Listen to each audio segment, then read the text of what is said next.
tontu. mais interpellation boobu. waaw xam nga boobu daa bëri xam-xam trop. ah déet dama laajte rek de. da ngay bëri xam-xam non déet xam nga lu ma dul nangu. xam nga lu ma dul nangu yow saa yoo ñëwee ci émission bi su ma la posé question da ngay remettre. posé woo ma question non da ngay remettre en cause sama niveau d'intelligence. yow yaay avocat bi gën a mag. mais sama question bu xoolal sénégalais la daal. alors mais il faut pas m'insulter. bu ma insulter sama intelligence. la dernière fois la ma wax ne ma yow amuloo xam-xam.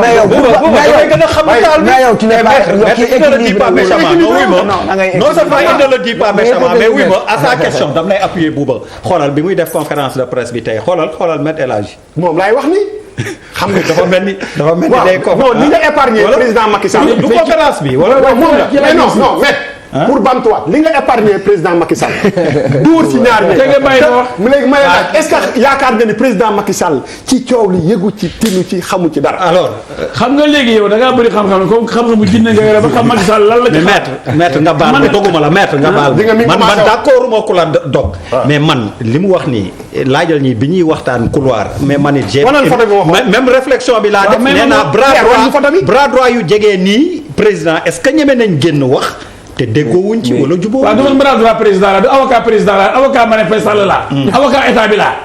xarit Macky Sall la. est-ce que maa ñoom ñoo bokk position. wala man dama xarit Macky Sall.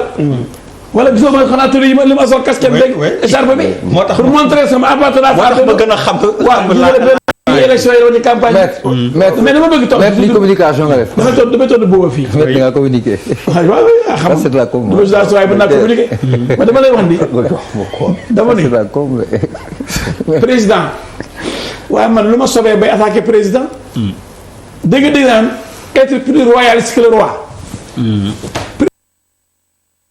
troisième mandat. loolu it dëgg la. il faut nga nekk mel ni Bouba Ndour bëri xam-xam. pour xam ne moo nekk derrière Mbaye Ndiaye ak pour Ablaye Dione. dama poser question. question boobu jarul posé. ndax dama la tegal pourquoi jarul posé. maître je suis désolé. dama la tegal li Macky wax waaw dégg ma déglu. mais maître je suis désolé mais amul question. bu yéen da ngeen a mën a def ay déduction. déedéet question c'est pas scientifique. mais maître li ñu def du déduction de. na lañ mun comprendre ñi nga xamante ne nee nañ. mënul nekk candidat mu dàq leen ñi nga xamante ne nañ mën na nekk. candidat mais dafa naan. loolu moo tax loolu mooy. beneen firnde. dama ne rek waaw teg maa déglu tuuti yëgu ci dara. est-ce que ma ngeen ma déglu tuuti. waaw. dama ne ñoom def nañ seen discipline de parti. ba ni bu kenn waxati ci affaire mandat yi. ñee wax nañ. bërki démb lañ ci wax. ci diggante bi. xamoon na daal ñu ngi monté commission pour dàq leen yàkkamti ngeen trop xamoo leen ban sort parce que mercredi tey la àjjuma démb dox ci diggante bi Mandiaye bi waxee. Boun Abdallah Dionne ti Mandiaye bi mu waxee àllarba faram fàccee ma seetaan ko. le 24. waay bi ma yeewee Boun Abdallah le 24 la woon. may ma tuuti. boobu ba léegi soriwul. loolu aussi ñu ci ay 4 jours. waaw même semaine ñu ci 4 jours quand même. bu leen yàkkamti trop xamu leen lu leen président réservé ak secrétariat exécutif bu APR. aussi nit ki sa koy bay temps ba xam ñoom. donc on peut s'attendre à ce que ñu dàqale. mais loo ci xam ne non may ko mu yeggali Charles nga doog a kii il a été interpellé du ma APR xaw ma luñ naan mais li ma wóor mooy man de élément yi may gis fii Macky Sall wax ko. constitution bi ma ànd ak moom bi ñu koy voté référendum dem nañ ba ci Serigne Thiénaba dem nañ kër Aminata Tall bu teeluñu Diourbel. ñu fàq fa wuti Thiénaba fàq wuti si Guédiawaye jógee kaw la fu nañu nekk fa ñu ba ñuy adopté référendum bi dama ni ak li mu wax fii yëpp ma yore ko. Macky Sall mi ma xam. yéen a ngeen sous-estimé intelligence am. il faut ne moom à son âge xale bu ndaw. mu toroxal boppam. yablu boppam. ñàkkal fayda boppam day laaj troisième mandat ti mu àndoon menacé woon le candidat Ablaye Wade ne ko ñi la wër bul nangu ne dugal ci trou xëy na ñoom it ñi ko wër ñii ñoo ko bëgg a dugal ci trou ti moom newoon na Ablaye Wade pourtant ñii la wër di la def le troisième mandat ñu la dugal ci trou bi ëllëg. ñoo lay njëkk a bàyyi dem. ma ne ko président man sa xarit maa waxee yow bul nangu ñeneen ñu la jege di la mënee gan di la wax. nekk sa nopp yi. ba ngay jéem a déglu li ñuy wax pour troisième mandat. moo tax bi Mbaye Ndiaye waxee mercredi ma yeewu jeudi convoqué conférence de presse pour le vendredi. pour wax ak sama xarit wax ak sénégalais yi. joxe firnde yu wóor yoo xam ne Macky Sall mënu cee dellusiwaat. non attends sa xarit moo lay wax dëgg ku ne dañu sa doomu ndey moo naan la sa géej bi gi xasoon na. ku la bëgg ku la moo naan demal sangu sa taar la bëgg. ku leen sangul sa taar la bëgg. donc duñ ko bàyyi ñu ñëw ko en otage. comme boo yoo jëloon en otage Ablaye Wade force ko mu dem 3e mandat indi ko gàcce xale bu ndaw boobu yar def ko DG ministre d'État premier ministre président assemblée ñëw daaneel ko. te mënoon na ñàkk.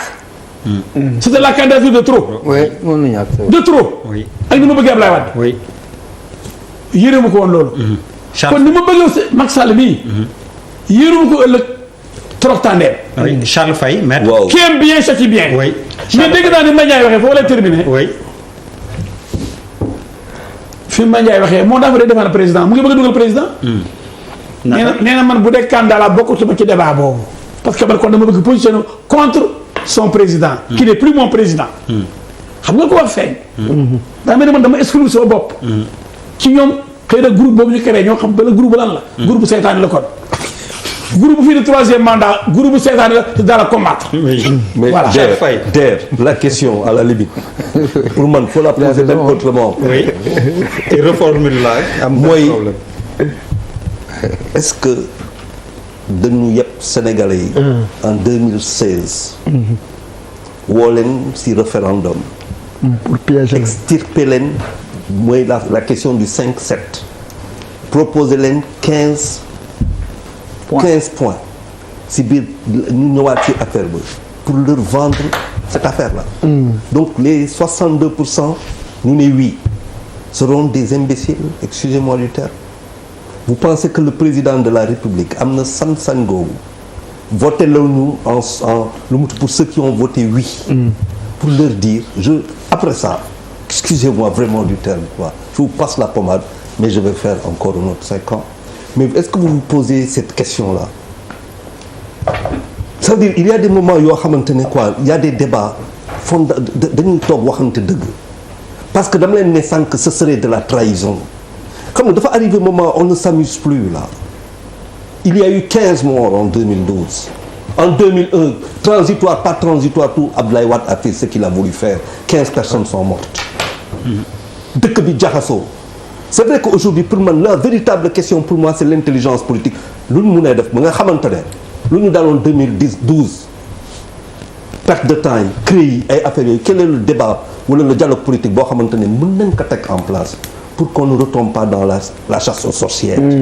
dafa naa y a des débats fondamentaux d'une intelligence qui nous interpelle ñun ñëpp société civile parti politique ñëpp toog waxtaan si pour permettre au président Macky Sall sinon 4 ans yoo xamante ne man bu ma xamante ne que président léegi day samp pour 3e mandat écoute je me déclare rebelle aujourd'hui ça veut dire bu ma xaar pour et ça veut dire vous imaginez ce que ça veut dire pour un pays qui est pétrolier pour un pays qui est gazier pour un pays boo xam ne nit ñaa ngi xalaat yeneen ngeen bëgg indi débat mais ça doit finir aujourd'hui xam nga bu leen di wax fii moi quand j'ai parlé du 3e mandat mais effectivement moi je suis pas d'accord avec vous du ma juriste parce que cette affaire ce 27 article 27 boobu ça pose un problème moi ça me pose un problème.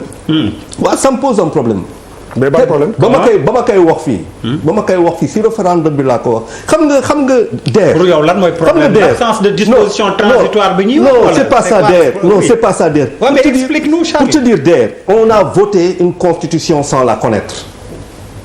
DER ñuy dem aucun débat sur l'article 27. qu'est-ce qu'on est en train de voter.